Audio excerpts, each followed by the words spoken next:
recording. Good morning. It's Thursday, April 13th, and I got nothing. I got absolutely nothing today. I did no preparation other than scans. So all you're getting today are scans.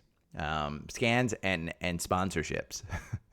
Because remember, if you pay more than $30 for your phone service, there's a link below to get WEBULL service. I've been traveling. I was in Chicago for the women's Mexico team against the Chicago women's team, and that was a good game. Then last night the night before I was at Tuesday night. I was in Houston for the Mexican team versus the Houston team, which was a good game too. I liked both. I mean, I only get to watch the second half. So where are we as far as SPY, DJI, blah, blah, blah? You can see QQQ is having that downturn. It's having that, like that little hook that I talk about in my algorithm. You can see almost all of them have too. SPY is starting to get that. It's getting a little bit stretched. If we look at the 4-hour algorithm on SPY, you're still in it, but you might get that button hook. You just might. It's still uncertain, but as we're above the 200-day, I think it pulls back to the 200-day. 408, we've talked about 4,000 is kind of this mean line, if you will, where it's just kind of sitting. It is what it is. One stock that I wanted to point out, Lucy. This is a great example of how you can make money quickly in this market. Lucy, I think it was Tuesday morning when I was at the hotel and I was doing the live recording. Zephan pointed out, hey, this one's going to 4. And I think it was at 350 or something at that time. Zephan was right. It went up to 550. And if we go on the 65-minute algorithm here, and Lucy, I'll explain exactly what it is, and you'll be shocked. But this, essentially, it got you in here at about $1.41. Nobody would have known that $1.41. I mean, look at that volume. Look at that, just upward momentum of the MACD. There is nothing in this that would have made you buy it at $1.70, $1.40, something like that, and get that 140% gain.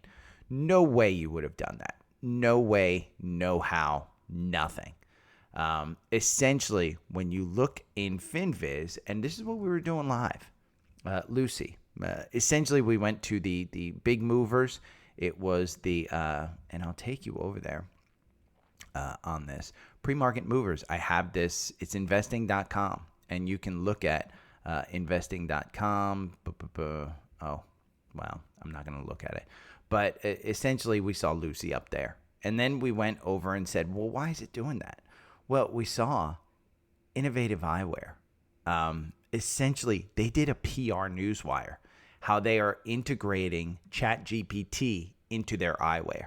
That's it. They didn't do anything other than a freaking press release, and it went to 550. So it's a good way of how you can make money. If you go to investing.com, you look at that list.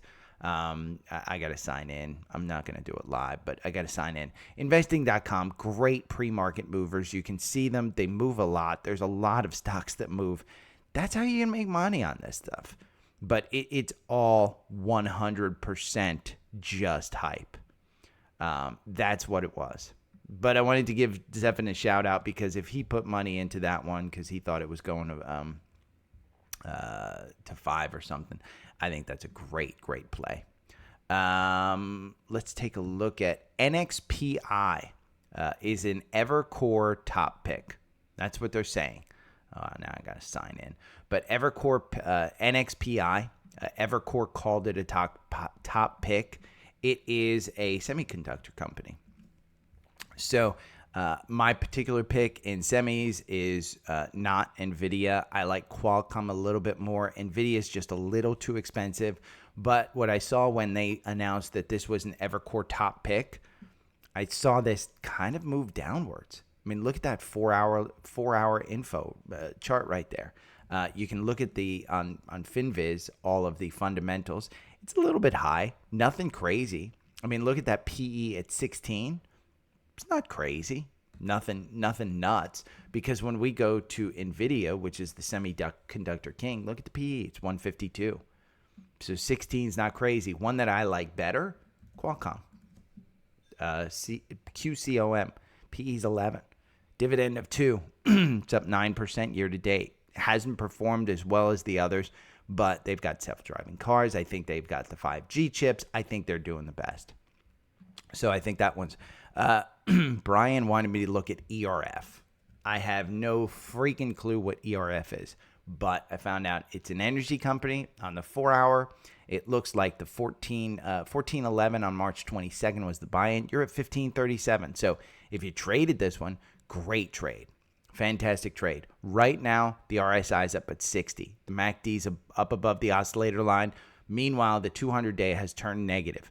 The 50-day looks like it's already negative, hasn't turned around, but the 9 and the 21 have turned around.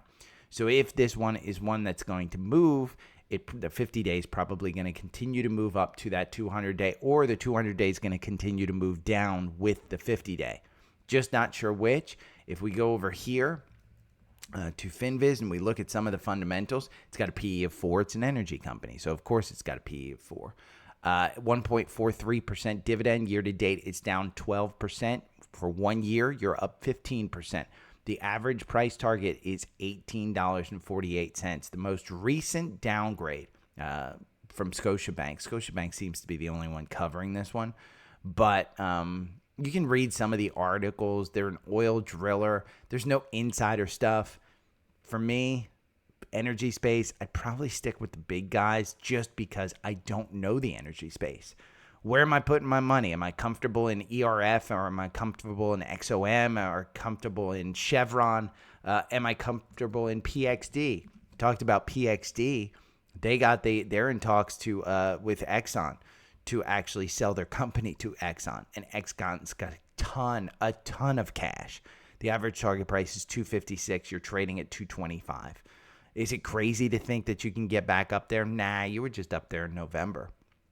But 256. Do you think that they're going to, offer 300, 350? They're going to have to offer something a little bit more than 256, I think. So if Exxon is going to buy them, I'd probably take a look at that. Here's the killer for PXD. Your current dividend yield is 12%. Year to date, you're up 0.71. So ERF was down 15%. This one's up 0.71. Over 1 year, you're only up 2%, though. So timeline matters. Timeline 100% matters. I just don't know enough about ERF. I would say, for me personally, I'm not putting my money in there. I'm sticking with what I know, and I'd probably feel comfortable with the bigger ones. Warner Brothers. We talked about this one when I talked about Netflix and Paramount and things of that sort. Warren Buffett was on CNBC yesterday, and they asked him, well, why'd you put money into Paramount? Do you think something's big? He said, hey, it's just streaming's going to do well. And they said, well, do you think that the stock's going to do well? And he said, we'll wait and see. But it's a big position for him. I think Warner Brothers, with David Zaslav as the CEO, he was online yesterday all over with some news. Me in particular, I get HBO for free. I don't know too many people who are paying for it. If you have an AT&T phone, if you have an AT&T home service, I have gig service at my house in Atlanta, so I get HBO for free. Plus, I know a bunch of people sharing passwords, and there's a lot more people sharing passwords there than there are on Netflix. So they're going to have to crack down. I have a feeling they will crack down. May is when they go to the new name. It is simply called Max. HBO is going away. So it is simply called Max. It did not have a good reaction to this yesterday. You can see the buy-in was back on March 28th. You're out of it now. Completely out of it. So if you want to get in on the 65-minute, then run the 65-minute algorithm. This would probably be a great trade. Look at that drop. You're down at 1407. In pre-market, you're up 1% at 1422. But you can see here in the 65-minute, going all the way back to January, you've got a huge range, not even a huge range, a very tight range, between about 1350 and 1560. So if you think that Max and their strategy is going to do well, and I do, at $14, I don't think it's a bad play. But that came up. Now let's do some scans, since that's pretty much all I have. CrowdStrike had a cross up. This is not in our core portfolio. I personally own this one. It's a secondary cross up. 127 on April 10th was the initial cross up. It's at 135. If this is the start of the second leg up, which because the cross up happens here, I think you might be good on this one. This might be actually a good play. I own both PanW, which is Palo Alto Networks, and CrowdStrike. Personally, I own both. I just didn't want to pick a winner. I thought those two were the best. They are expensive. Understand, CrowdStrike, they are not making money, so it is 100% a gamble. Year to date, they're up 28%. Their forward PE is 44. You have an average price target of 173, and you're trading at 135. So I think it's worth the gamble. It had a cross up. It's a good one. Next Gen Energy, which is one of the energy names that we follow, it had a cross up yesterday on the 4 hour. On the 65 minute, it got a cross up. It wound up just selling out. It's at $3.75. This is one that I think we've put in the in there because it does have some fluctuation. I think it's a better trading opportunity. It's a uranium play. It's a better trading opportunity than it is an actual investment in my mind. And you can see down here, it's typically gone from $3.60 back up to $5. So past performance is not indicative of future performance. And a great one of that is the truck company. Oh God, I forget their name, but I posted it yesterday on Twitter. And it's basically the one where Trevor Milton pushed the truck downhill. And they never had a working truck. Blah, blah, blah. They're down at 99 cents. This was a $100, $200 stock, and they're at 99 cents because they're just crap. Lithium, Albemarle, ALB. This had a cross up at 205. This was a complete hype trade. You can see some gaps up here between 278, 314. There's gaps all over. I actually read, or I saw a video online, I think from CNBC, about how silicon is going to replace lithium in batteries because they can double the mileage of EVs. So this one, I think you might be looking at a little bit of a slip here if the future of the technology is not lithium, it is silicon. So Albemarle might be a risky play at this point. We talk about the VIX all the time, having an opportunity to go up. UVIXI and SVIXI are the plays. UVIXI, when the VIX goes up, UVIXI. Short VIX is SVIXI, SVXY. But UVIXI had a cross up here on the 4 hour, $4.30. I like to trade this one on the 65-minute algorithm. Again, if you want any of my algorithms, sign up for Trendspider. Send me just a message with the email address that you signed up with. I will share all of the algorithms that I have, the 4 hour, the 65-minute, the watch lists, all of the scans that I do, everything. But UVIXI, $4.30. The next ones are triple levered ETF. First one is HIBS. Oh, why can't I type? HIBS, which is the S&P beta bear 3 times. This one had a cross up here. I mean, you can see it's just kind of floundering. I don't know that I'd necessarily play this one. It was at $5.51. It's gotten you in. It's gotten you out. We're kind of in this just no man's land. So I don't know that I'd necessarily play any of these triple levered ETFs until we get a clear indication of where the market's going. XLI, this is part of the Spider Sector funds. This is industrials, and XLI, $100.11. I don't think it's a bad play. You can see back here in the October lows, you were down around 80. That's a great play. If you played industrials and now you're at $100, great play. I mean, fantastic play. With solar and energy, Enphase technology. If you have solar, if you looked into solar, you know Enphase are those little, I think you have to have them on your solar. They turn DC to AC. I forget. I'm not an engineer, but you have to have these things, and they are fantastic. I say anything under 200 on this one, I think you're doing well. I think I said, even here, anything under 240, you're good. This is just a company that, in my mind, you buy and hold. It is super expensive. They're growing into their actual valuation, but the PE right now is 71. Forward PE is 26. Year to date, you're down 26% because this one just flew last year. Your average target price is $293. If we look at some of the insider stuff, they're selling around $300. The most recent sales back in March were at $214. They sold $1 million. The big one was the president CEO that sold December at $327. Well, you're trading under $200 now. Great trade for him. Great sale. Fantastic sale. I don't see a lot that are selling here. Richard Mora sold about $1 million worth. Probably needed just, take the pool cover off. That's what he paid somebody to take the pool cover off. But you can see, the price targets are up there, and this is just getting hurt. I think you'll see some pretty good movement out of this one, but I wouldn't trade it. I'd probably buy and hold it. I don't own this one. I do own it in QCLN, which is the ETF that I own for clean energy. QuantumScape. This is another battery company, $7.68.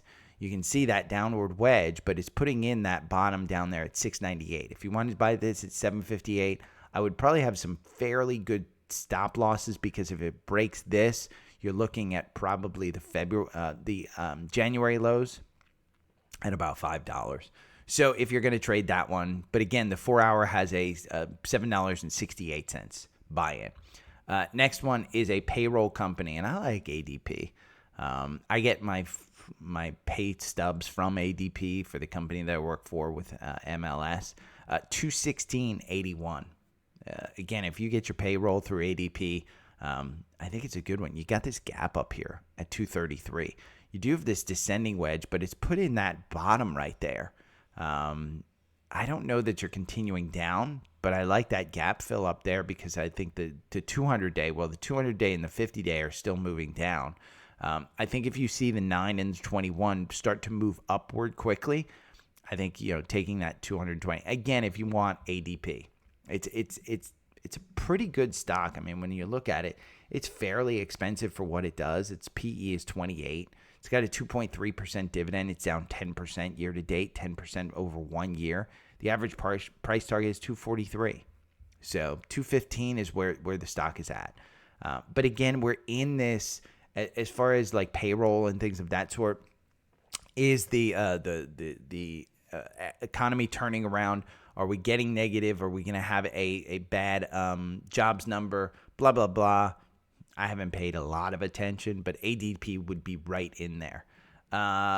With diabetes, Dexcom, DXCM, we talked about this one. I got my dad out, I think, at 114. The price, the algorithm has you in at 116, just on the latest candle. 116. I think, this one has clearly, all the way since November, put in a channel between 100 and 120. It hasn't broken above that 120. And you can see there's a gap up here. Let me move this down. Gap up here between 119 and 122. And you can clearly see, if I just put this line over here, that's the top at about 125. It's got the top. I don't see anything with it. Last one, RIG, RIG. RIG is an energy company. This is the company that basically takes those ocean liners and moves oil. We talked about this one back here around earnings. I didn't believe that it was going to justify a $7 price target with the earnings that they were going to do, because I heard shipping was having some pricing issues, blah, blah, blah. They said that went all the way down to just under $5. $5.61 is just under $6. But it got down there. I said buy the dip. If you bought there down at $5s, you got to get out at close to $8, which is a great trade. But the algorithm didn't do well. I would probably, if you're looking at trading this one, I would trade it on the 65-minute, because it is putting in this range. between about $5.50 and about $7.50. So if you can get in right now at about $6.75, that's right in the middle. I don't think you're doing anything poorly. I would just probably have a stop if it gets under about $6.50, because then I think you're getting down below $6. So that's it. Real short one today. Not much. But if you have any questions, hit me up. All of the links are down below. Remember, Trendspider is the charting program that I use. WEBULL is the phone service that I use. I was on the road. I was able to hotspot. So essentially, when we were driving to the airport yesterday, I was trying to dump a stock. I forget which stock. I think it was DPST or something. I traded one of those triple levered ETFs just in the morning. And I said, before I get on the plane, I just want to dump it. I was able to hotspot from my computer to my phone, get on Trendspider, say, okay, where is it in the 65-minute algorithm, blah, blah, blah. Able to do all the research while somebody else was driving. I was not driving, but it was all because of WEBULL and, hotspotting to my phone. So I really, really liked WEBULL. I was in stadiums with thousands of people. No degradation of service whatsoever. Still had 5G speed. So WEBULL's a sponsor. And then, of course, if you want any of the socials, any of the things, the link tree is down below. So if you have any questions, hit me up. I will be back tomorrow. I think I'm going to do tomorrow something about taxes if I come on. I think taxes are a big thing. I think, tax day is coming up, I think next week. I've already done my taxes, but how can you optimize your trading around taxes? Maybe I'll focus on something like that. And I'll just talk about my taxes is very personal. So there's nothing, I've had a couple of people ask me about, well, how do you trade around taxes and how do you know? It's all estimates. But it's super, super personalized. So there's no strategy that I can give you that I take that may work for you. You might not have the same tax situation. I don't have kids. I don't have a family. I don't have a lot of write-offs. I also don't have a lot of income. So I try and make sure that I'm optimizing based on taxes. And how do you do that? Well, it's through tax, Roth, IRAs, 401ks. And in your brokerage account, if you do want to trade, you got to understand short-term versus long-term, short-term gains against long-term, taking some long-term gains, tax loss harvesting, which I did last year. Maybe I'll talk about that. So if you want to hear about that, just let me know. Hit me with a thumbs up, something like that. Okay, that's it. Take care. See ya.